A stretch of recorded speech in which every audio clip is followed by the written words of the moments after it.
শোনেন, পৃথিবীতে যদি কাউরে ভালোবাসেন তাহলে একমাত্র টাকারে ভালোবাসবেন।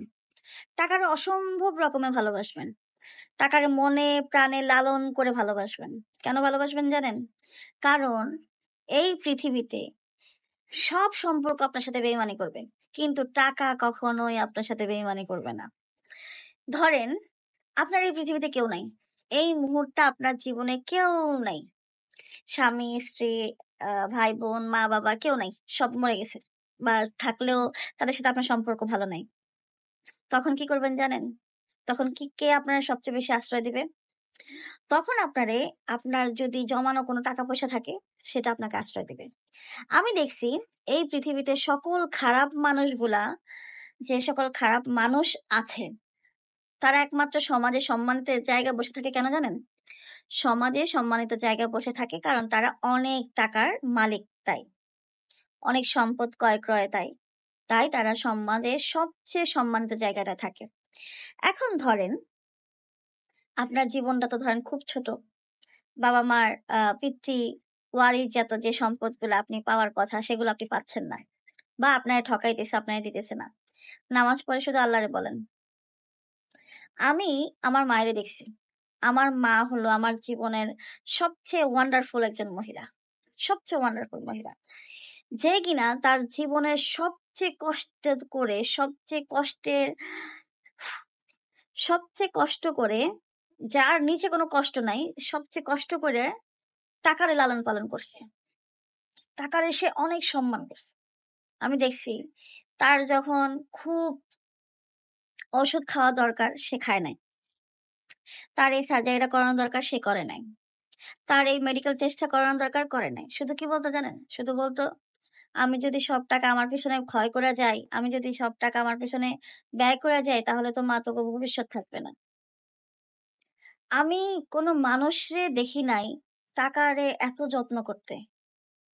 আমি আমার মাকেই দেখছি একমাত্র। আমার মা আমার চোখে দেখা মানে সবচেয়ে বেস্ট একজন মানুষ, যে কিনা তার জীবনের 90% কষ্ট সে একাই করছে।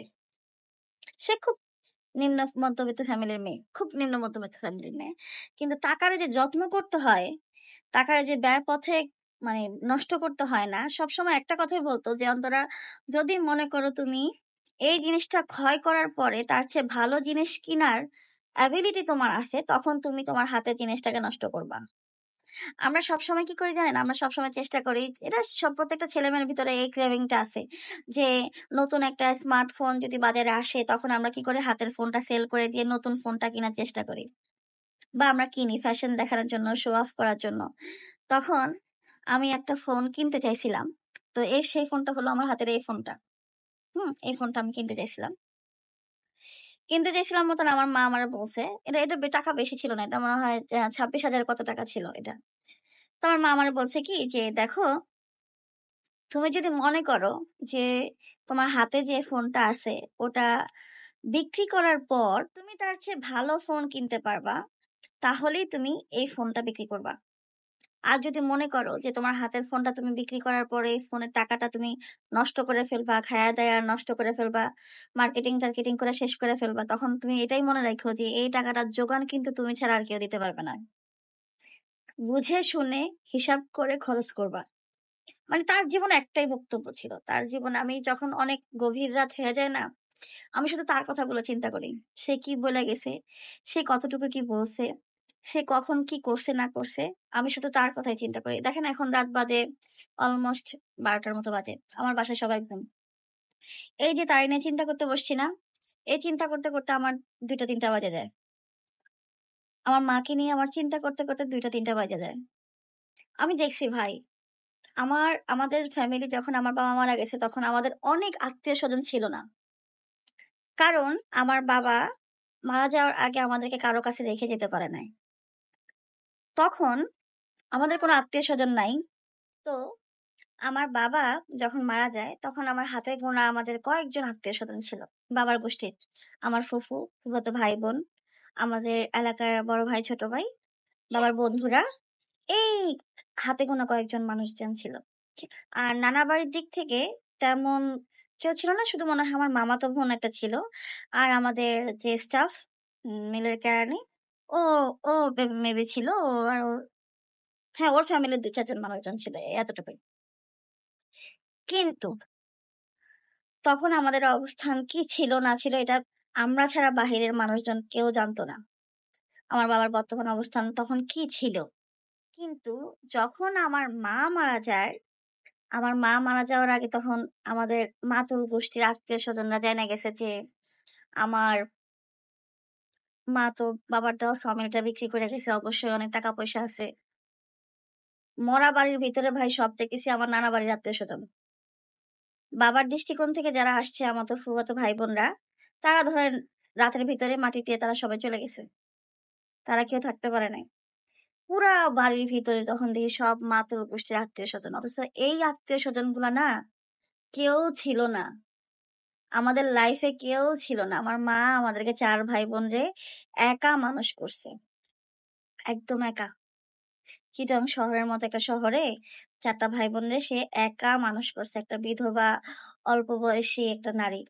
সুতরাং ছোটবেলায় এত বুঝতাম না যে সে কেন এত টাকার মানে যত্ন করতেছে, টাকার প্রতি কেন সে এত কনফিডেন্সিয়াল, টাকার প্রতি কেন সে এত আকর্ষণীয় মানুষ। এত কিছু ছোটবেলায় বুঝতাম না। ছোটবেলায় বুঝতাম যে মা হয়তোবা একটু কিপটা ধরনের মানুষ। সচরাচর সব সন্তানরা যেটা মনে করে। মা হয়তোবা একটু কিপটা-কাপটির মানুষ। টাকা-পয়সা যেমন জমায় জিনিসপত্র বানাবে, এই এতটুকুই জানতাম। কিন্তু মা মারা যাওয়ার পরে বুঝলাম, মা আসলে টাকা-পয়সা কেন জমাইতেন। টাকা-পয়সা যদি না থাকে, কোনো আত্মীয়-স্বজনের কাছে কোনো ভ্যালু থাকে না।